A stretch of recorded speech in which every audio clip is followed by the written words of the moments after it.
और आज मैं हर पल अनुभव कर रहा हूं कि मां गंगा के आशीर्वाद निरंतर हम सब पर अपनी कृपा बरसा रहे हैं। साथियों, गंगा जी के साथ साथ ब्रह्मपुत्र का भी हम पर बहुत आशीर्वाद रहा है। मां कामाख्या का आशीर्वाद रहा है। असम की जनता ने लगातार तीसरी बार बीजेपी एनडीए पर भरोसा किया है। हैट्रिक, तीसरी बार।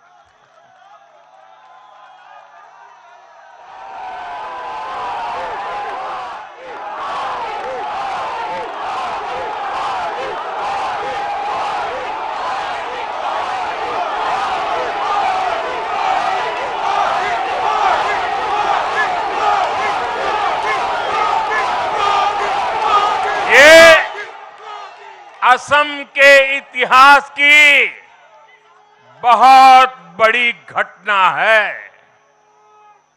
असम के टी गार्डन्स वाले क्षेत्रों में भी बीजेपी को अभूतपूर्व समर्थन मिला है। श्रीमंत शंकरदेव जी, महायोद्धा लसित बोरफुकन जी, बोडोफा उपेंद्र नाथ ब्रह्मा जी, भूपेन हजारिका जी, ऐसे अनेक महान व्यक्तित्वों से प्रेरणा लेते हुए असम अपने विकास की रफ्तार अब और बढ़ाएगा। साथियों, साल 2021 में हमने पुडुचेरी की जनता के सामने बेस्ट पुडुचेरी का विजन रखा था। पुडुचेरी की जनता ने उस विजन पर विश्वास जताया, हमें अपना आशीर्वाद दिया था। पिछले 5 वर्षों में हमारी एनडीए सरकार ने पूरी निष्ठा और समर्पण के साथ इस विजन को गति देने का काम किया और आज एक बार फिर पुडुचेरी की जनता ने एनडीए पर अपना विश्वास व्यक्त किया है।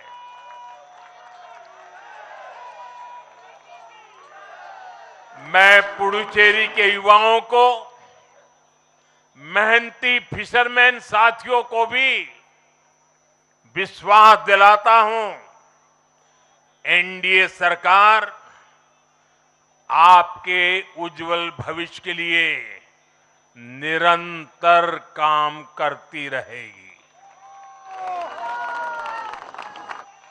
पुडुचेरी के हर परिवार की समृद्धि, यही हमारा संकल्प है। साथियों, आज देश के 20 से ज्यादा राज्यों में भाजपा एनडीए की सरकारें हैं। हमारा मंत्र है नागरिक देवो भव। हम जनता की सेवा में जुटे हुए हैं और इसलिए जनता भाजपा पर ज्यादा से ज्यादा भरोसा कर रही है। जनता साफ देख रही है, जहां भाजपा वहां गुड गवर्नेंस, जहां भाजपा वहां विकास। आप बीते 2 साल के ट्रेंड को देखिए। हरियाणा में लगातार तीसरी बार बीजेपी सरकार बनी। महाराष्ट्र में बीजेपी की जोरदार विजय हुई, दिल्ली में अभूतपूर्व जीत हासिल हुई, बिहार में भी हमें पहले से बड़ी विजय मिली और ये सफलता सिर्फ राज्यों के चुनाव में नहीं दिखी, ये सफलता लोकल गवर्नेंस के चुनाव में भी दिख रही है। साथियों, अभी 10 दिन पहले गुजरात के स्थानीय निकायों के परिणाम आए हैं। वहां बीजेपी 2.5-3 दशक से जनता की सेवा निरंतर कर रही है और हर चुनाव में जनता बीजेपी को आशीर्वाद के नए रिकॉर्ड बना रही है। गुजरात में इस बार बीजेपी को अब तक का हाईएस्ट वोट शेयर मिला है। ये भाजपा की गुड गवर्नेंस नीतियों की सफलता का बहुत बड़ा उदाहरण है। साथियों, आज भाजपा के कार्यकर्ता के रूप में मेरे मन में बार बार एक और बात आ रही है और वो बात यह है कि डॉक्टर श्यामा प्रसाद मुखर्जी की आत्मा को आज कितनी शांति मिली होगी।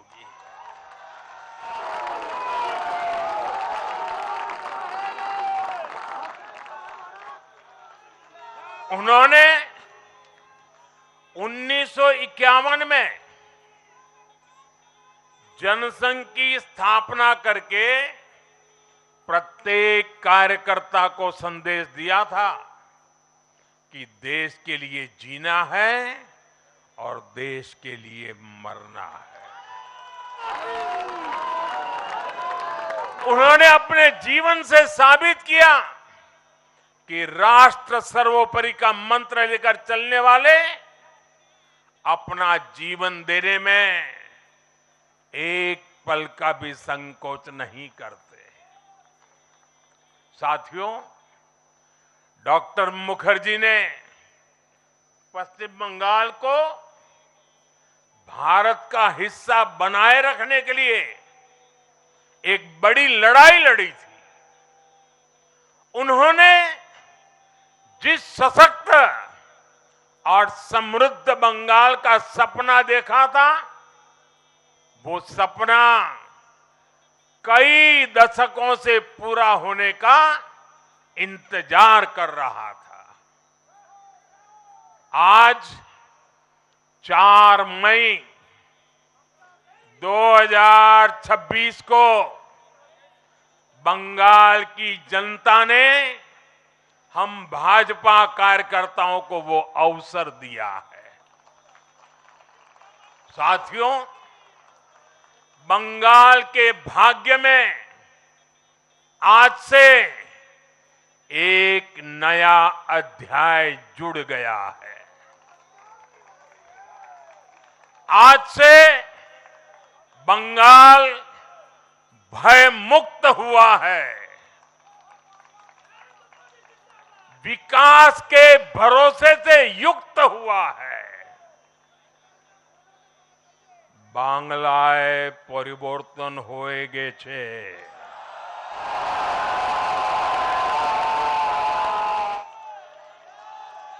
साथियों, इस जीत के साथ साथ वंदे मातरम के 150वें वर्ष में भारत माता को और ऋषि बंकिम जी को बंगाल के लोगों ने अपना सादर नमन प्रेषित किया है। योगीराज श्री अरविंदो को भी मतदाताओं ने ऐतिहासिक श्रद्धांजलि दी है। साथियों, बंगाल में हमारे कितने ही कार्यकर्ताओं ने अपना जीवन इस जीत के लिए समर्पित किया है। भाजपा की कितनी महिला कार्यकर्ताओं को तमाम अत्याचार सहने पड़े हैं। आप कल्पना नहीं कर सकते कि केरल में और बंगाल में भाजपा के हर कार्यकर्ता को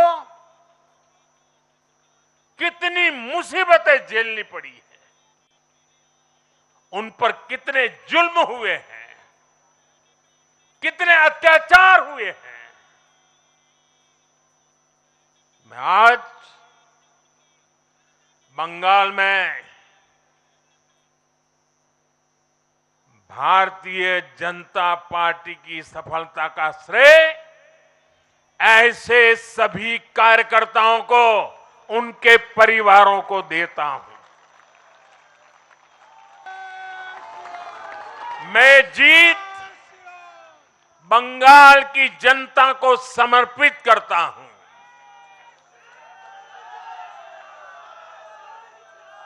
साथियों, अभी 4 मई की यह शाम भले ही ढल रही हो, लेकिन बंगाल की पावन धरा पर आज एक नया सूर्योदय हुआ है।